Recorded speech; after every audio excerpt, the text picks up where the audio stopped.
దీనికి పరిష్కారం ఏమి అన్నది అందట్లేదనుకోండి, అప్పుడు ఏం చెప్తారంటే అభిషేకం చేయించుకోండి శివలింగానికి అంటారు. ఇక అది బ్రహ్మాస్త్రం, ఇంకంతకన్నా ఏమీ ఉండదు.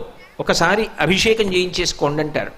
శివాభిషేకం అనేటటువంటిది అంత గొప్పది. శివలింగం చల్లబడడం అంటే బ్రహ్మాండము చల్లబడడమే. ఈ దేశంలో ఆశీర్వచనం ఏమిటంటే మీ మనసు చల్లగా ఉండాలి, మీరు చల్లగా ఉండాలి, మీ ఇల్లు చల్లగా ఉండాలి, లోకం చల్లగా ఉండాలి. అంతా చల్లగా ఉండడం శివలింగం చల్లబడడం మీద ఆధారపడి ఉంటుంది. శ్రీశైల క్షేత్రం యొక్క గొప్పతనం ఏమిటంటే అసలు వృద్ధ మల్లికార్జున లింగాన్ని మీరు ఇలా ముట్టుకోండి, మంచు ముక్క ముట్టుకున్నట్టు ఉంటాడు మహానుభావుడు. అంత చల్లగా ఉంటాడు. ఆయన అంత చల్లగా ఉన్నాడు కాబట్టే ఈ రాష్ట్రం దేశం ఇంత చల్లగా ఉన్నాయి, ఏ ఇబ్బందులు లేకుండా.